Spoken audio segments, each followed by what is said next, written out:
Hello, folks, and welcome back to another episode of CamBro Conversations. And today's conversation, we are joined by triple world record holders, the Broar Brothers. And we're going to be speaking about their successful 3,000-mile challenge that they did across the Atlantic, the Talisker Whisky Atlantic Challenge in January 2020. It was three brothers that crossed the Atlantic in record time. Tonight, we're joined by two of them, Jamie and Lachlan. Boys, welcome to the podcast. Thank you very much for having us on. A pleasure to be here. Fantastic. So I remember seeing this at the time in the press, and within the Glasgow rugby community, there was a lot of sharing of the stuff on Facebook, Instagram, Twitter, you name it, social media, it was all over it. And it was these three young guys from Edinburgh that had rowed across the Atlantic in a fairly small looking boat. And in record time as well. So do you want to give the listeners a little bit of a background on what the challenge was all about and where it came from? Because it's a pretty remarkable feat as we'll go into throughout the episode. Sure. So I'll touch on what it is and then you can touch on how it came about. So the Talisker Whisky Atlantic Challenge, it's a 3,000-mile rowing race across the Atlantic. It's an annual race, runs each year. It's unsupported. So you really have to... You're out there on your own for anywhere between 30 and 60 days, sometimes longer. There were 36 boats in our race, ranging from solo rowers to 5-person teams. We were a trio. There's different classes of boat, but in general, there's two types of boat. There's the one for the pairs and the solos, and then the trios, the quads, and the 5-person are in the same kind of boat. So it's unsupported, so you've got to take all your own food, kind of like spaceman food, freeze-dried stuff, rations, figure out how much you need for how long your crossing might take. You have to make your own water on board, so you've got a desalinator that turns salt water to fresh water. That's powered by solar panels that charge batteries that run all your electrical equipment on board. Our boat was 28 feet long, 2 little cabins either end for sleeping in. And so you would run a shift pattern.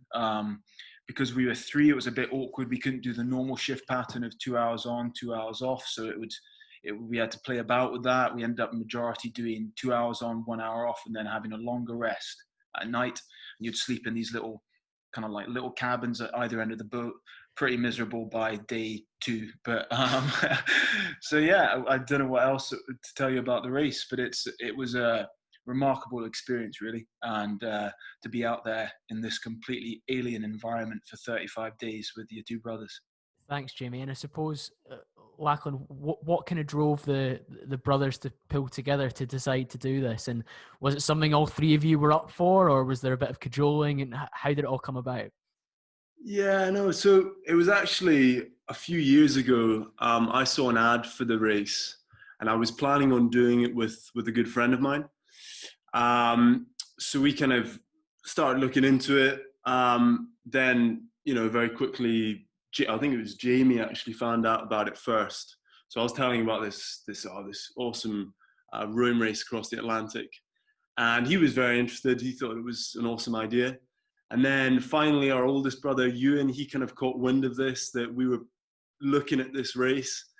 And yeah, I mean, I'd prefer to do it with my brothers than with a friend, because we know each other pretty well. So that's kind of how it came about. I think although it was sort of my idea, we all kind of played a part in making it happen. I think Jamie, you actually paid the kind of deposit on the race. We kind of joke about, I think some siblings will sign their brother or sister up for a 10K. Yeah.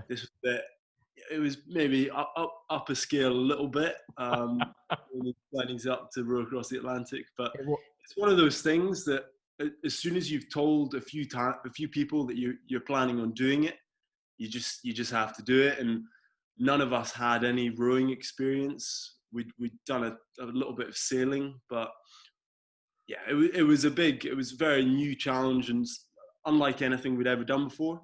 But no regrets though. Not at all. And then, I mean, in the early days, just shortly after we'd registered, we learned more about the race, speaking to people who had done it in the past, reading about it, and you soon realize its capacity to make a huge difference to a charity as well. On average, boats raise, I think, around 80 grand for a charity of their choosing, and obviously like, there's the media hype around it, so there's awareness as well.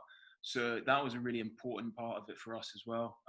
We had a sort of a desire to do it first, the three of us, and then we found out about the charities. We met with a load of different charities and settled on two fantastic Scottish-based charities, Children First and Feedback Madagascar, and they were sort of really important because there's kind of different layers to it. There's the physical preparation, there's the mental preparation, there's the getting all the kit, and we were, I mean, two students and a young professional. We didn't have a huge amount of savings, and so we had to fund the whole project through sponsorship. So then you're building a brand that you need to be able to pitch to sponsors, potential sponsors, to get them to believe in what you believe in, and help the dream become a reality. So you've got that, and then on top of that, you've got all your charitable fundraising. So it's a very multifaceted campaign, a year, extremely intense but incredible. Of course, and I think that's the really striking part about your story when I was reading up on it and then researching further for us to jump on the podcast tonight. And like you say, that branding piece as three brothers crossing the Atlantic, fantastic headline. It raises a lot of awareness for the charities that you're working with and supporting. A lot of people will be interested straight away because it's an unusual story, and equally it's a really daunting challenge. Like you said, Lachlan, it's not as if you signed up for the Great Scottish Run to run 10k. You were going 3,000 miles across an Atlantic with fairly limited rowing experience beforehand. And I think if we obviously share with the listeners, I've said world record breakers. The three records you broke, if I'm right in saying, are the record in terms of the fastest time. So you were 35 days, 9 hours and 9 minutes, which was considerably faster than the previous record of 41 days. And then the other records you hold now are the first three brothers to ever row across any ocean, but also the youngest and the fastest trio to row the Atlantic. So it's a pretty lofty list. And I guess, were those aspirations that you held before you started, or was it very much, listen, we're taking on this daunting challenge, we'll be pleased to complete it in as good a time as possible, but it's not really about speed at this point? Yeah, I mean, it's a really good question. One thing to note is, so that's fastest trio. So we're not claiming to be the fastest ever to cross. Yeah. There's certainly not. There have been, but for our class of division, it was the trio class. Which, but yeah, as you were saying, no, it's a great question because so going into the race, as Jamie mentioned, we did speak to a lot of other teams, and actually a lot of teams do fall out because it's such an intense experience. You're in a very intense environment, you're very sleep deprived, and you're kind of, a lot of teams do fall out. And the biggest reason for that is that they go into it with the wrong kind of goals, or not the wrong goals, but not the same goals. So for example, you'll have a 4-man team. One of them just wants to enjoy the experience. One of them wants to break the speed record. And then there's one in the middle who's not too fast. He's just doing it for the crack. Yeah. So yeah, going back to your question, we were quite careful that we kind of shared the same objective, and that was to just enjoy the experience, because we wanted to do it, and so it was to enjoy the experience and also to do it in the fastest time we were able to do it. But we didn't kind of we didn't obsess over coming first in our class or breaking the record, because it's such a big process, and you kind of spend this whole year putting work into making this thing happen. And our biggest fear was kind of not enjoying it. So like that was number one, just enjoying the experience. And we figured that if we were enjoying it, then we would go faster. So that was sort of our philosophy, I guess. Yeah, definitely. I think in truth, the speed record was something that we're very proud to have now. It wasn't something that we were expecting, and we still kind of, even midway through the race, it was almost, we'd taken a very sort of different approach to many of the other teams, which we can go into, but it was everything seemed to be falling into place. And then on top of that, we had good weather. So, I mean, the race is so dependent on weather. Your speed across is so dependent on the weather conditions. And so everything started to fall into place. So even by midway, we were pleasantly surprised to be doing as well as you were from a speed point of view. The other two records are kind of records but non-records, because we could have quite easily just sat in a bathtub and floated across and we still would have them. So I don't know, they're not really performance based, and so it's more a media grabbing title than anything else. Yeah, from a marketing perspective, like I said, the Broar Brothers is a top tier, a little bit of kind of branding that's put you in a good position. But yeah, that's interesting. You talk about the enjoyment of it, Lachlan, because a lot of the things we speak about in the podcast is finding things that you are passionate about, but equally maybe not everyone is capable of. So finding things that you can add value while doing that maybe not everyone can do. So if we break it down to a really basic fitness example, if you're particularly good at going on an absolutely horrible grilling diet and getting really lean, then perhaps you will do well in the sport of bodybuilding. Equally, if you're somebody in the business development environment and you're quite comfortable getting rejected on the phone all the time when you're prospecting calling, then you're going to do better in that space. And it's interesting that you guys found enjoyment in the process of this fairly grueling race, and we're all aligned with your vision, your ideals for what you were hoping to get from the race, and it ended up with a positive outcome, rather than, I suppose, if, like your example was, if Ewan had been very much, oh, I want to hit this speed record, if Jamie had been saying, oh, I'll just be pleased to complete it, and if Lachlan's somewhere in the middle, then you've got a disjointed approach, and ultimately you needed that alignment. And as three brothers, you were able to pull that together. We touched briefly there on the preparation for it. It was a full year of planning, preparations. I think a lot of the listeners will be thinking, what did you do from a training perspective to get your bodies in the best possible shape initially? And then we can maybe talk a little bit more about mindset and equipment.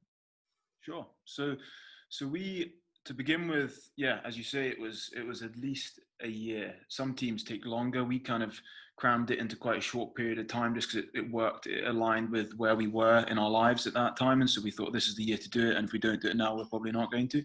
So we left ourselves not a huge amount of time. But yeah, we did the registering process, and then we kind of began training February, March 2019.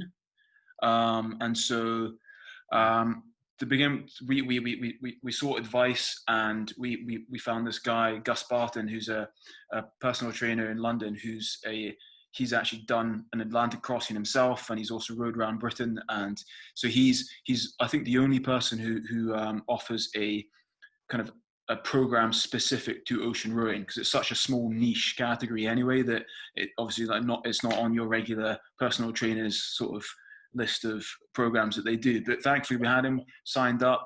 It was an interesting program in the sense that it started off a lot with just kind of preparing your body, mobility and flexibility, and then it sort of ramped up into more strength and conditioning towards the end. And then kind of the final month prior to the race was about just kind of injury prevention and just like sort of easing off, not trying to knacker yourself.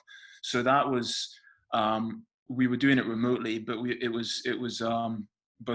in Glasgow, you in Bristol. We would kind of get updates, and it was 5 days in the gym a week. Kind of the sessions would take around 2 hours, mainly sort of, as I was saying, different exercises and weights, a little bit of rowing, but not a huge amount, which we were all pleasantly enjoyed.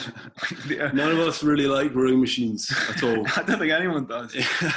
So we were pleasantly pleased by that. But yeah, and then it was in around March. No, was it March? Yeah. So we'd been doing the program for maybe a couple months, and we had the opportunity to speak at a conference in Glasgow.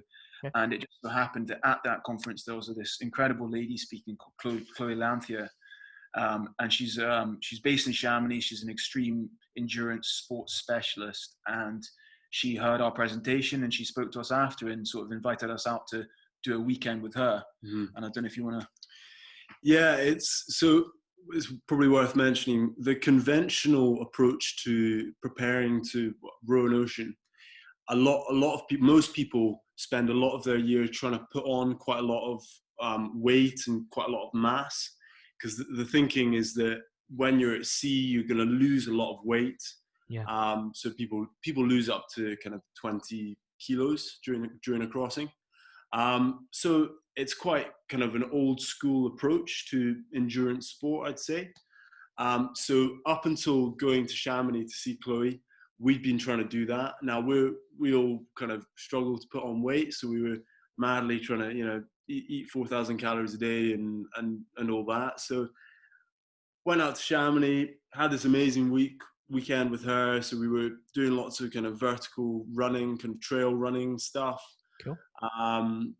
What else were we doing? She did kind of full body assessments of it. She, not only is she an athlete, she also has kind of a background in biomechanics, and she's also got kind of a medical background. So she just understands the body really well. So she kind of did full body assessments of each of us, like where our imbalances were, what we needed to work on in terms of mobility and stuff. So, and she also, strongly recommended that we changed our approach from trying to put on as much mass as we could to becoming stay healthy and even becoming lean. So then it changed. We weren't overeating. We were just eating very healthy, a lot of high fat, high good carbs. So which was kind of music to our ears, wasn't it? Yeah, I mean, we're all naturally quite lean. And as Lachlan was saying, like we struggled to put on weight. And so, yeah, to hear that we no longer had to sort of try and consume as many calories as possible per day was really great. Yeah. And then she also sort of helped tweak the program, and we kept in touch with her throughout. And she was also instrumental in our diet whilst we were at sea, because that was obviously had huge effect on our performance, both in the lead up to the race and whilst we were at sea. So that was the sort of general program. I think what is important to say is that almost the most valuable experience we had was time in the boat. So we managed to raise up enough sponsorship to buy a second-hand boat in June, and then as soon as we had our boat in Scotland, we were out on her on Loch Lomond as much as possible, and on the west coast, because you do all this work in the gym, all this pre-preparation, but it's really getting used to the boat, getting used to what it's actually going to be like being in that boat on different bodies of water in different conditions before you realize everything sort of starts to come together, and the exercises that seem like everyone's kind of looking at you in the gym thinking, what is this guy doing over there? It's bizarre. It's kind of half the things we were in our program we'd never done before, so it would take twice as long because we'd be googling how to do sort of these upside down pigeon, monkey bar, whatever it's called, but then you're in the boat and you're like, okay, I can understand where these exercises have been coming into play, and that's where it all started to come together, I think.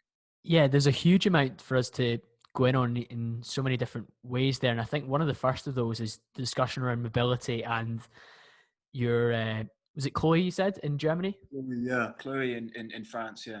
In France, sorry. So her doing that full body assessment, and equally your initial PT as well, identifying that initial period of working on your mobility. And one of the big things that a lot of us forget is that if we don't service ourselves first in terms of almost prehab rather than rehab, you're setting yourself up for a fail. So her looking at maybe your chest is stronger than your back, maybe your quads are stronger than your hamstrings, all these different little areas, maybe your left ankle doesn't get the same level of dorsiflexion or whatever when you're rowing as your right.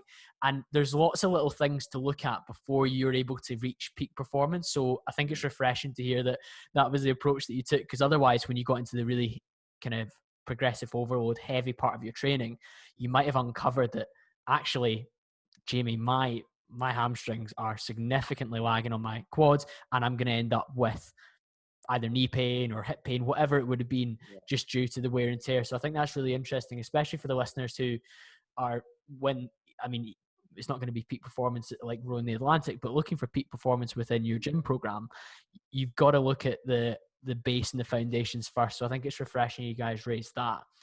And then I guess the second one, it was really interesting because I think by June, we all thought we were quite mobile. Like we all felt like we had pretty mobile hips, we were pretty good. Then Chloe was just like, she's just a different, we'd come from like, played a bit of rugby at school, so naturally very immobile. And she was like, you guys shouldn't be squatting with any weight, really. You need to work on this. And even deadlifts, she recommended, like, any heavy lifting, you guys need to work on this for a month and actually address these things, so that you have the range of motion, and then you can go back to the weight. So I don't know, you obviously know far more than we do about that, but it was really interesting.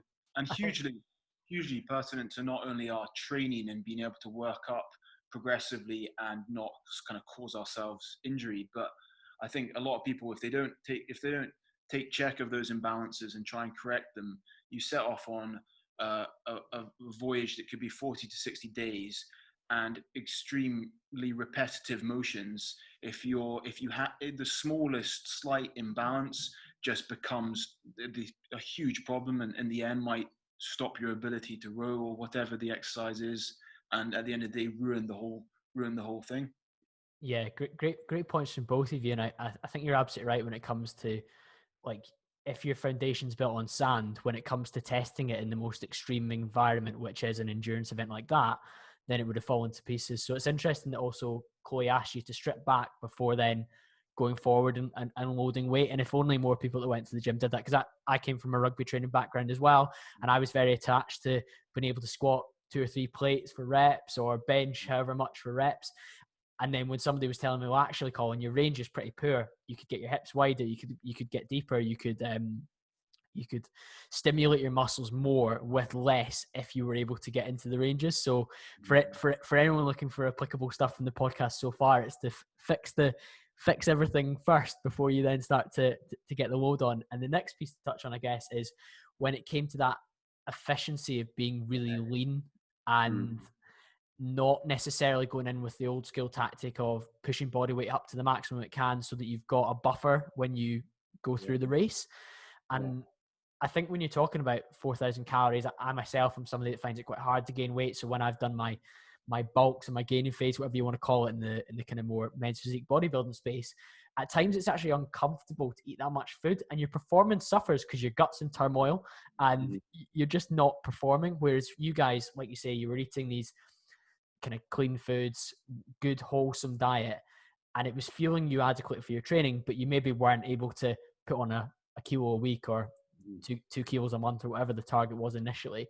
You're able to actually digest the food. What were some of the protocols then? Did you keep tracking calories to aim for like a really high number, or what was the approach when it comes to, or was it just, I'm going to eat these meals that are fairly clean and wholesome? I mean, it was mainly on meals. We this is in training or whilst we were at sea. Training to start with, if you can. Training. So in the training, it was kind of, we had a sort of variety of different meals that we actually ran them past Chloe just to get a sort of advice on whether they were suitable or not. We never really tracked calories. I don't think, maybe in the early days, trying to make sure we were eating enough when we thought we wanted to put on weight. But I think a lot of it was just listening to your body. And that was also really important whilst we were at sea. But in the training, listening to your body, timing obviously when you're eating. So you're eating at the right times to maximize your recovery, and also like make sure you're not kind of going into the gym all bloated and things like that, you know. But a lot of so breakfast was, it was pretty straightforward stuff, like lots of avocados. We kind of have usually eggs, an egg-based meal once a day, salads, lots of salads for lunch, lots of porridge, snacking on nuts, dried fruit, and also another thing that Chloe was interesting from Chloe was that not a huge kind of one protein heavy meal a day.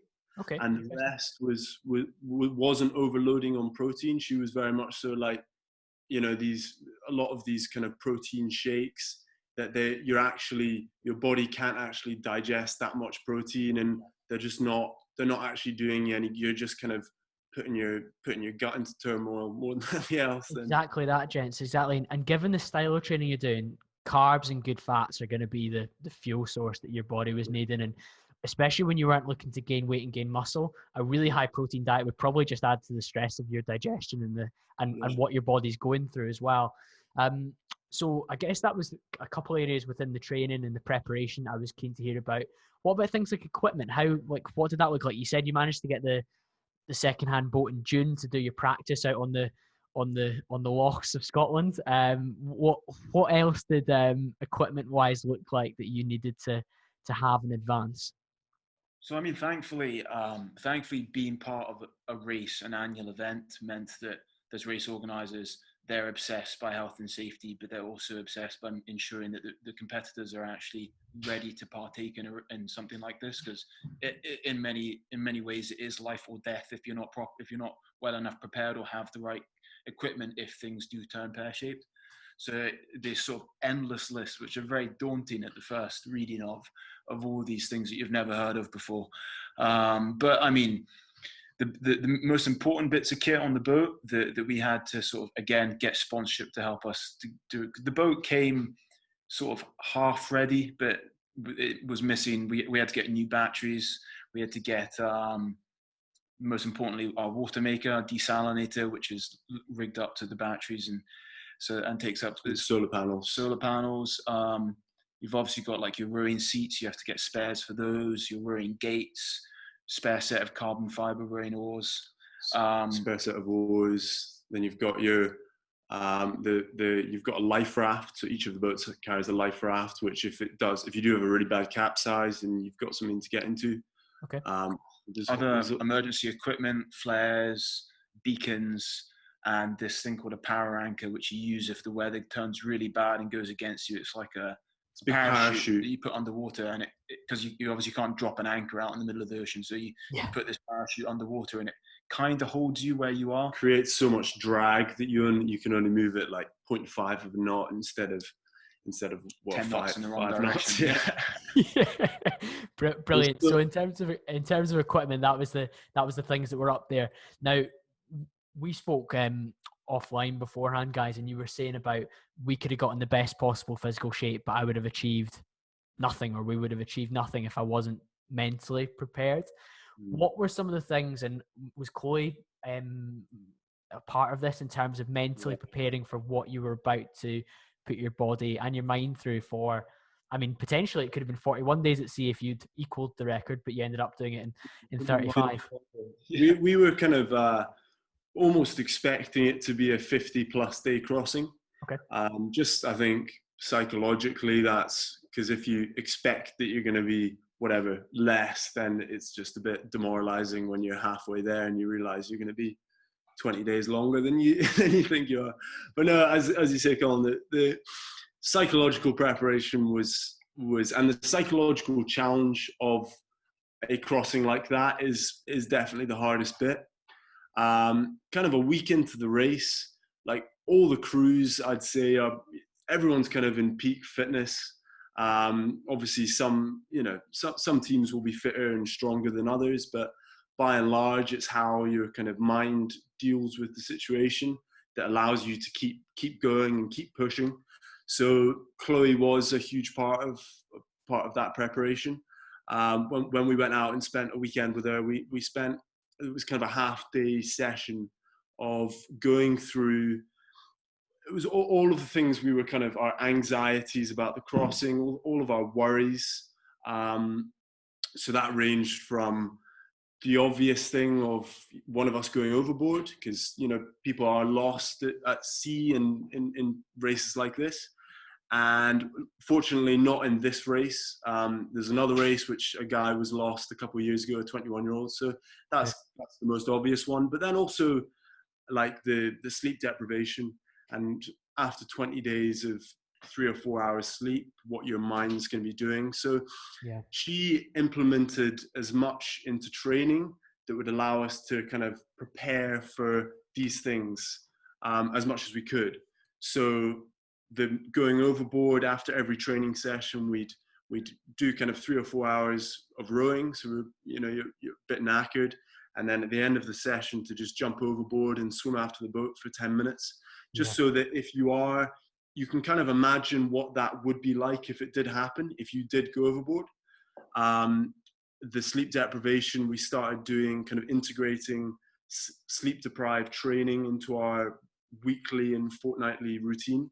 So kind of initially every fortnight, and then latterly every week, we'd get up middle of the night after 3 or 4 hours sleep, do a training session on the water. So go out and row for 3 or 4 hours, and then go back to your day and just continue with don't go back to bed, just continue with your day. And so you can't really like prepare and get better at being sleep deprived, but you just become more familiar with what it feels like.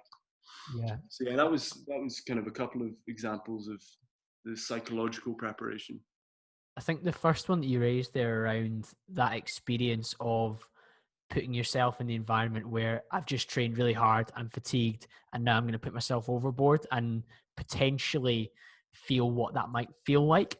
I mean, that's like, and the really corny phrase would be, we sweat in training so we don't bleed in battle, or something along those lines that somebody's probably painted on a gym wall somewhere, embarrassingly, or some girls put it as their Instagram quote to get some likes.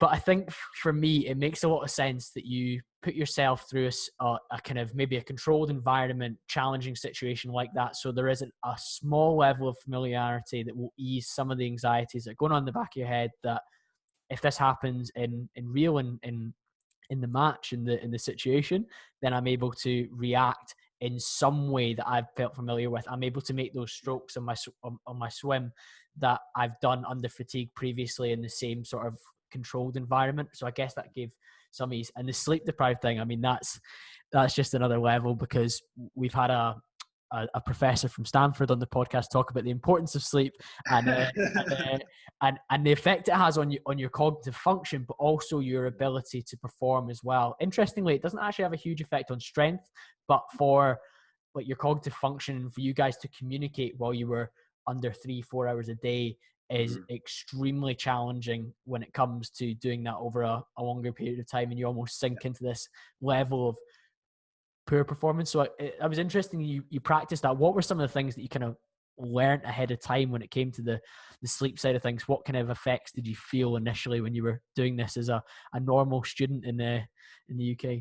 Yeah, I think for me, I think the thing about being really sleep deprived, and I'm sure lots of listeners can relate with this, but it's funny because I find it quite manageable until a number of things go wrong.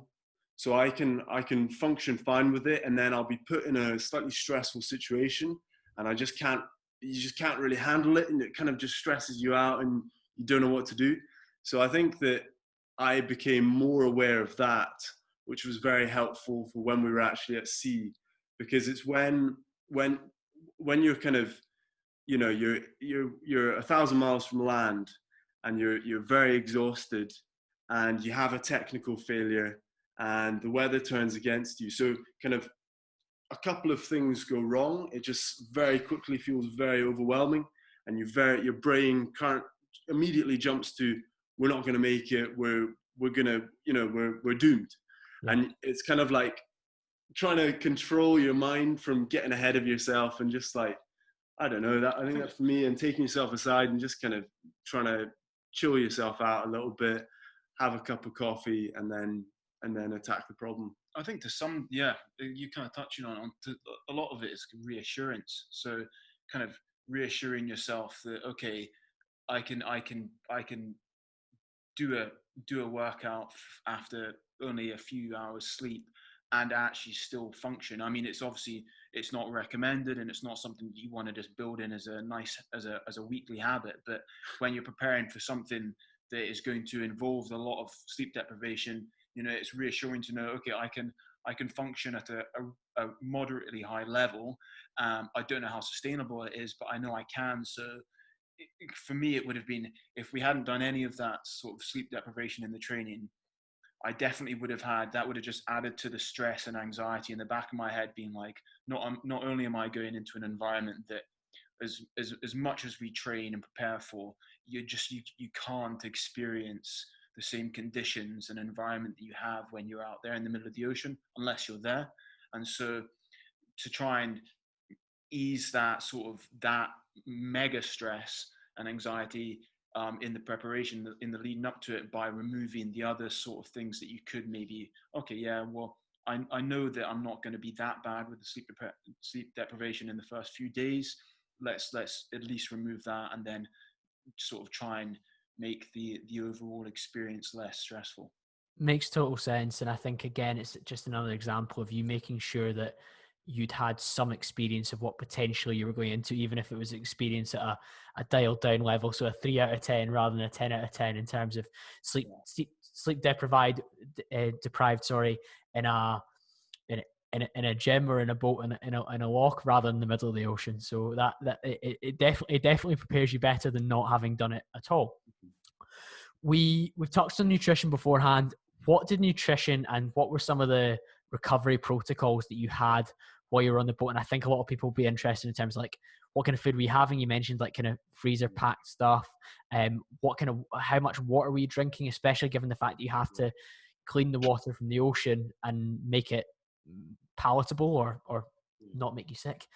Yeah. So our general diet, the majority of your meals, of your calories, are freeze-dried rations. So we would have 3 to 4 of them a day. There's so many different brands that you can go with. Some teams go with the super high calorie, so over 1,000 calories in each meal type approach, but a lot of it, it's a term we learned off Chloe, the sort of dead calories. They're not actually that good for you. They're not going to give you sustained energy, and on top of that, they don't have any nutritional value, and so you're getting none of your sort of minerals and vitamins from these meals. So we went with one of the brands they were slightly more expensive, but they definitely tasted better. Taste was obviously a hugely important factor as well, because when you're eating the same thing day in, day out, if it doesn't taste good, you're not going to be able to get it down. You're not going to be able to get the energy that you need, and it kind of just spirals out of control. So the freeze-dried rations, Lyo and Real Termat were the main ones. Mainly veggie, actually. Just again, in our training, we mainly went veggie just because it was easier on digestion. And out at sea, you're not having fresh fruit and veg, and so your gut is in a bit of uproar anyway. And so to sort of remove as much stress from that as possible by making us primarily veggie. We say that we took 20 chicken tikkers, and they were like gold dust. Find one of them in the bottom of the food hatch, and it would be a good evening. The meals were kind of a lucky dip. So some of the meals we were very fond of, some of them less so. And so they were all in these little round like Henderson hatches. So you just reach in and kind of you'd have to eat what you got. So when you got a chicken tikka, bloody hell, that was yeah, you want to watch. Morale would go through the roof. Yeah, but and then loads of nuts and dried fruit, some oat bars and sort of general energy bars. We all loved banana chips, so we took loads of banana chips, and by about day 2 we hated banana chips. Yeah, it's really interesting because your taste buds change quite a lot through the crossing. So some things you initially love, by the end of it you cannot stand. Yeah. But I think a couple of things we loved throughout, one of which was peanut butter. We took 6 kilos of peanut butter. Yeah. And that was like just amazing, like a teaspoon of just 100 calories, so good. The other thing, every morning we had a portion of porridge. Yeah. Porridge had coconut milk powder, 3 types of seed. Yeah, chia seeds, pumpkin seeds. I can't remember what other type of seed. And then we had these freeze-dried berries as well. So that was a real treat. It sounds gourmet to me, guys. That sounds like Jamie's a very good cook, and he's very foodie. So he was kind of in charge of our nutrition. I found it a really interesting process because I've normally just cooked out of pleasure and enjoyment in the past, but actually to analyze each food that was going into the boat, calculating exactly how many calories was in this small portion that would be in our snack pack, to know exactly how many calories we would have for each day, because you have to take a minimum amount depending on your body weight, which is calculated per kilo. You have to take like 65 calories per kilogram of body weight, and then multiply that per day. 65, and then multiply that by 65, and so you have to take quite a lot of food. So I found that a really interesting process to really analyze the food, break it apart, figure out what we wanted, but also what we were going to enjoy, because we knew, like, I think the food aspect, not only fueling us, but it was a huge part of your mental state and morale on board. So treats were really important. We didn't take that many treats because we didn't quite realize how sort of instrumental they can be in giving you something to work towards. But Yeah. you'd be amazed at how we had like 20 Snickers or something, which meant we sort of every second day we would all look forward to a third of a Snickers or something. Like, it seems so small and insignificant, but if that's your sort of one little bite of chocolate in 2 days and the rest is all cold rations and things, it really sort of focuses the mind. You are obsessing over this third of a Snickers. You're going to eat in about a day and a half, literally. But the treats were definitely important, just as sort of mental things, goals, short-term goals to aim for, because it's all about breaking it down into manageable, tangible goals, because as soon as you zoom out on the whole challenge, the whole crossing, it becomes completely overwhelming. And so breaking it down into like day-to-day goals, even just sort of 2 hours on the oars, that's what you need to get through. And food was really important in aiding that and giving us sort of smaller goals to look forward to throughout. Yeah. So, and then Colin, you were asking about hydration as well. Yeah. I think hydration was a huge thing. As you said, we were desalinating our own water. So it's kind of, all of the water we drank, we added. So can you remember the name of formula? The formula, yeah. Which one? So the not Chloe's one. So we had two. Performance? No, it wasn't performance. We had two types of this formula. We would powdered formula we'd add to our water, just so that we were getting as much. So one of them was developed by Chloe. It's all fruit based, and she has a kind of a pre-workout, a performance, and a recovery kind of powder. So the performance the recovery is a bit higher in protein. I don't really know what they're essentially freeze-dried powdered fruit. Yeah. But very sort of calculated quantities of different types of fruit to give you the right sort of amino acids and different sugars and different carbohydrates for whether it's before sport, mid-sport, or after. It's a weird thing though, because we were almost exercising non-stop, and so there was no.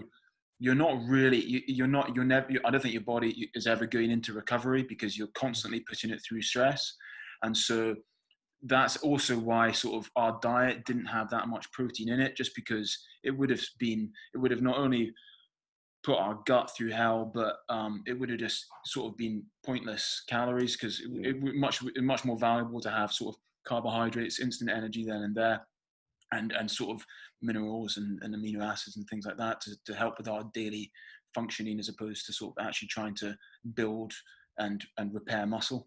That makes total sense, guys. And I think from a nutrition perspective, a lot of people can take a little bit from that in terms of you choosing predominantly whole foods, lots of different, like in terms of like quality sources while you were out there. I appreciate some of them were the freeze packed meals and whatnot, but many of them in terms of the oats, the seeds, the nut butters. Obviously a lot of these are calorie dense foods, but they're fueling your performance, constantly allowing you to go on. And then a small part of the diet was made up of things like the Snickers and the treats. So a lot of people can try and translate that into their everyday life when it comes to making sure that the vast majority of what you take in is pretty wholesome, because it fuels peak performance really and allowing you to continue. One of the most prevalent questions for me when I was thinking about this podcast was, what were the main challenges when you were out there? Because it can't all have, I mean, I know you said the weather went well, which was fantastic, that you were a united front in terms of shared goals and ambitions, but what were some of the challenges that did occur during the 35 days?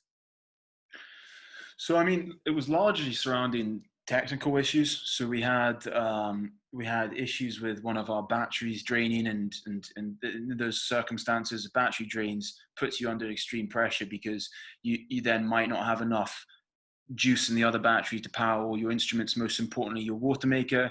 That then has knock-on effects on okay, maybe we need to hand pump water. Maybe we're going to, so the prospect of, if something like that goes wrong, you're thinking in the back of your mind, oh no, if the other one doesn't hold up, we're going to be hand pumping water for the rest of this crossing, which means on your break, about a litre an hour. It's about, yeah. So when you're meant to be resting, you're actually, so, it was these technical issues that began to get to us. But thankfully, Ewan, our older brother, he's an engineer. He got very familiar with the boat prior to us leaving, and was able. We had sort of faith in him and the ability to fix things as they sort of went wrong. So the batteries were an issue. The auto helm. So you have a chart plotter, and that's got your coordinates of where you're aiming, and you put in where you want to go, and you change it on a daily basis depending on the weather systems that are coming in. That's then connected to an auto helm, which automatically steers your rudder and keeps you on that course. You can hand steer, and when the conditions get really big, you tend to hand steer to take the pressure off the auto helm, stop it burning out. But we had an issue with that in the sense that at night, when there was just one of us on the oars, there perhaps, and it was big weather, and there wasn't enough forward momentum on the oars, we would quite often get pinned side on, and that's kind of the worst case scenario, because you're then side on to the wind and the waves, and these waves are starting to crash overboard. The other two guys are in their bunks trying to get what precious sleep they can. And then if you were unlucky enough to be in the back cabin, the autopilot would then max out because it panics and it doesn't know which way the boat's going. The boat's stopped moving in the right direction. It maxes out. The alarm goes off. The person in the rear cabin, which was always it was just like a coffin, a hot, sweaty coffin, would turn on the lights. You've got these red lights, because all the lights, they automatically go to a red setting to keep your, it helps maintain your night vision. Okay. So you're in this sort of very demonic red light. The alarms are going off.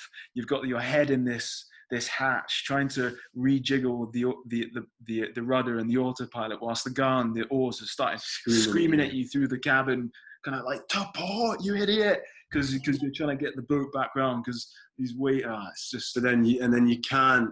There's the communication between the rower and the person in the stern cabin, because you can't actually open the hatch, because then if you were to capsize, and that's kind of the biggest, the main precaution you take is to keep the hatches closed at all times. So if you're coming out, you get out as quickly as you can, and then you shut it again, because these boats are built so that if you do capsize, you do flip over, they will self-right unless one of the cabins fills up with water if the hatch is open.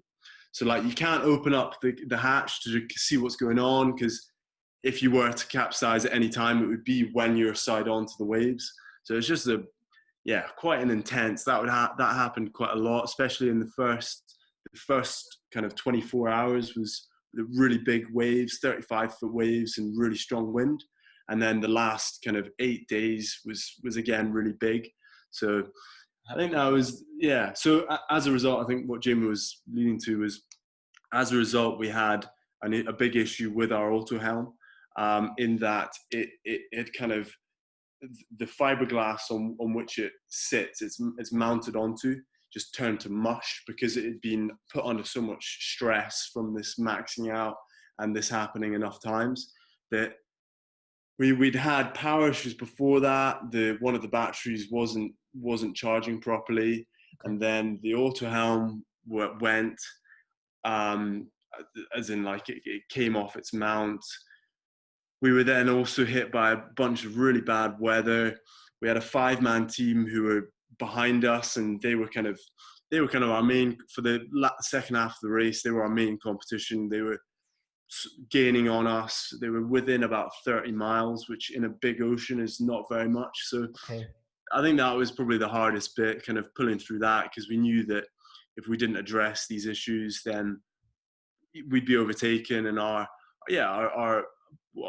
ability to finish could have been jeopardized. So, and you're doing this in a sort of a 20-day sleep deprived state, and so your mind is just completely all over the shop. You're trying to, and as Lachlan touched on earlier, it's kind of one thing goes wrong, and okay, like the three of us can keep on top of it. Two things go wrong, getting a bit stressful. Everyone's a bit sort of, you're in your sleep deprived state. You're thinking, oh God, this is it. And then if anything else goes wrong, it's trying to just really trying to solve each problem as it arises and get it fixed as quickly as possible, because you soon begin to realize just sort of, yeah, I don't know how on your own you are. Yeah, of course. I guess that realization that when things go wrong, you need to address them quickly, because it does become hopefully not a matter of life and death, but a matter of finishing and not finishing, a matter of being overtaken or stalling, or significantly putting yourselves at more risk, and of extending this really challenging period, which ultimately by that point, when you've got maybe 8 days to go, maybe you didn't forecast for having 8 days to go, maybe you forecast for having 10, 15 days to go, but you're thinking, God, we've broken the back of this, and now things are going wrong with the technology even more so. This is not what we need. Yeah, and also kind of the number of stories of people getting within like 2 or 3 days, because just as you approach your destination, that is in many ways the final kind of 2 days is in many ways the most dangerous bit, because it's so easy to overshoot. You're too far south, and then you can't row against the prevailing winds, and so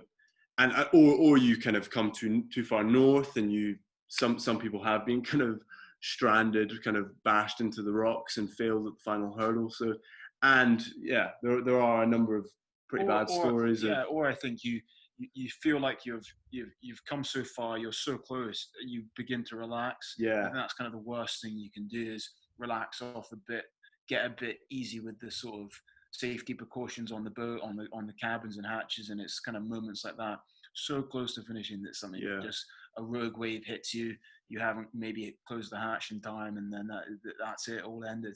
So that was very much in the back of our minds. Yeah. Understandable. One other area that was interesting when it came to, obviously you've got challenges. One of the challenges that I envisaged would be something around your focus, and like not being distracted, or not being perhaps consumed by the repetitive motion of rowing, or maybe you found that therapeutic. I'd be interested to hear what from either of you, if that was different for either of you, or for you as well. How did you maintain focus and entertainment? I know you guys are quite talented musicians for starters, but how else did you keep focused? So we actually, about 5 days in, we realized that we took 6 iPhone cables with us, and obviously like music and I guess like audiobooks, in inspirational stories and music was kind of a big plan of keeping us driven and keeping us going. It is a big motivator.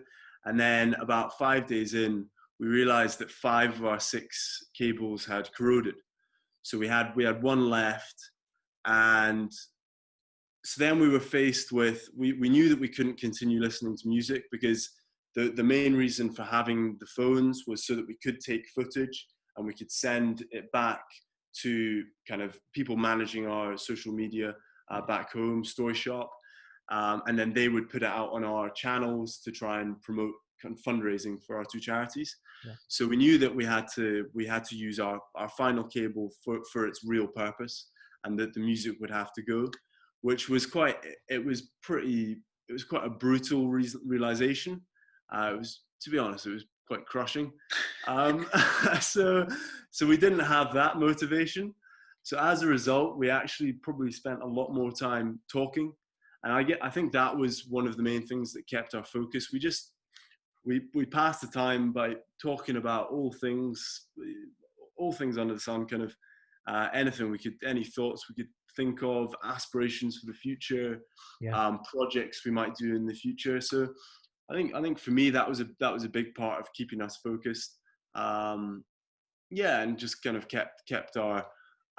A lot of the time, I think you're trying to escape the fact you are rowing, and you're faced with another 20 days of rowing for 16 hours a day.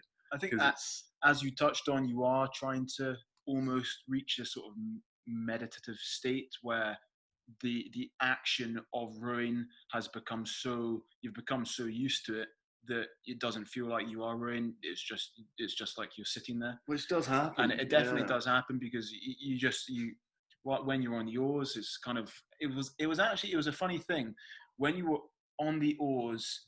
It was when you had the most sort of mental clarity, and that was one of the biggest things that the three of us took from it, was and I think enjoyed out of the whole experience, was because you're on this, in this small bubble where in many ways all of your decisions are made for you. So what you're eating, when you're eating it, when you should be hydrating, when your shifts are, how long your shifts are, all this, you have no control over them. So you just have to, there's no decision to be made.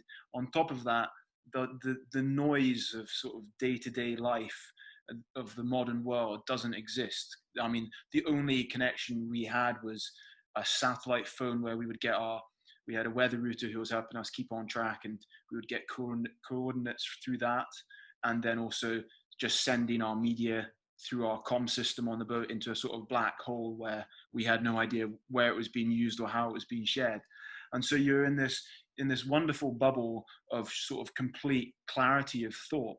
And so it allows you to, especially when you're on the oars and your body's sort of stimulated, to sort of whatever the thought that comes up, or the topic of conversation, you approach it in a very clear and undisturbed manner to what you would in real life. And it's a wonderful sort of feeling and experience that you kind of, after the experience, you long for that clarity of thought. Yeah, that's incredible. That focus, and one of the terms that I've read before, I'll butcher the guy's name, but Mikhail Shiskansky or something like that. He talks about flow state, and it's incredible because we can end up in this state where our mind, like you say, Jamie, and you touched on it as well, Lachlan, we are just going through this process, and it's almost like we're not going through that process. We're thinking about other things. We've got complete clarity in other areas. And one of the big terms that probably comes to mind when you're talking about this, away from distraction, because your set routine and your pattern, you are completely present within anything that happens within that, because there's no social media, there's no news, there's no novelty in your routine whatsoever. So when you have a conversation, say you guys start talking about whatever your next project's going to be, you start talking about an experience you had as kids together, that's the only thing that's going through your head that you can discuss. So probably the quality of conversation is incredible. I certainly know this, like when you spend time catching up with an old friend over dinner or whatnot, and you're both not on your phones and you're both just speaking about that, you can have an incredibly deeper conversation and a deeper connection than if you're both checking Instagram every 2 minutes, or somebody's coming over to take your order and whatnot. So there's a lot to be said for that experience that you've gone through. It's interesting that when technology perhaps failed you with regards to the music and the podcast and the audiobooks, you were able to turn to this kind of deeper discussion and deeper focus within that, and kind of taking stock within each row and trying to put it out your head that you're actually rowing, and just enjoying the actual process. No, definitely. Like the cables breaking, in hindsight, was probably the best thing that could have happened, just because otherwise we wouldn't have had that. I called it. When it happened, when we had the realization, I was like, now lads, I think this is crushing, but I think this will be the best thing about this crossing. I didn't actually believe that at all, but I was just trying to, I don't know. But you're right. It's you listen to sort of mindsets and podcasts and things like that, and like a hot topic is how to be more present in your day-to-day life, how to be more present in the things you love doing, and removing unnecessary distractions. But it's to be in an environment where you have no choice, and then this sort of incredible present feeling and clarity comes out of it. It's a wonderful sort of wonderful thing to happen. I think it's also what Jamie was just saying. There are no decisions, and really the only decision you have to make is that you're going to try and enjoy it, which is something that people said to us before, and I think we only really appreciated that when we were there, because it was so easy to just kind of like look for the negatives of the experience, the fact that you're tired, the fact that you don't have what you want for dinner, the fact that you're whatever, that you're overwhelmed, you're uncomfortable, your hands are sore, or whatever it is. But really, the only decision, or you can look for the positives. You can look for the positives of the beautiful stars at night, or the dolphins you saw during the day, or whatever, or the conversation you're having. So that was a really interesting thing, that you could have the same experience and have a very different experience of it based on kind of the way you approached it. I don't know if that makes any sense. No, I think that's quite profound. To be fair, I'm a fan of that, and I think we can certainly. You've shocked yourself there, Lachlan. I filled you, Carl. Yeah, I certainly think that we can take elements of that into present day life. So reducing the distractions that we have from outside things, so phones, social media, kind of instantly trying to seek gratification or something from like TV or Netflix, whereas sometimes we can actually just sit within the moment and embrace it and perhaps be more present. And I think that's certainly something we can all take forward. Last couple of questions, gents. What is coming next potentially? So you worked with Feedback Madagascar and Children First. Is there a challenge in the pipeline? Has coronavirus derailed it? And is there anything you can share with the listeners that they can maybe keep an eye on for the Broar Brothers doing in future? So I think we're definitely going to. So I mean, we had a few events planned that obviously had to be cancelled to sort of reach the eventual. We set ourselves an ambitious target for 250 grand for the two charities, split for the two. Haven't quite reached that, but we've got to about 190 now. Mm-hmm. But I think raising money for a charity and doing something that wasn't just for ourselves, I think is something that the three of us definitely want to take forward. And so we did the whiskey run and sort of produced a blend of our own for one of the charities. And I think we're going to take that forward, and maybe if we can try and do sort of many adventure stunts around different whiskey distilleries around Scotland. We haven't quite ironed out the how that's going to fall into place, but that's definitely something. The three of us also want to try and do sort of a bigger challenge as well. What that'll be, we're not too sure. We're faced with the difficult, kind of the problem that starting with rowing the Atlantic is, I don't know, we've kind of shot ourselves in the foot because we don't really know where to go from that, We've also pigeonholed ourselves in the fact that it has to be something that involves the three of us. So it's kind of got to be like there has to be a team element where it justifies having three of us. So I think we might need to just sort of create a whole new, I don't know, adventure of our own. Who knows? We've got those vague ideas of Ewan's trying to come up with a weird and wonderful, some sort of tricycle that might be able to move over land perpetually. That's all we'll say for now. I'm excited to see how it develops, gents.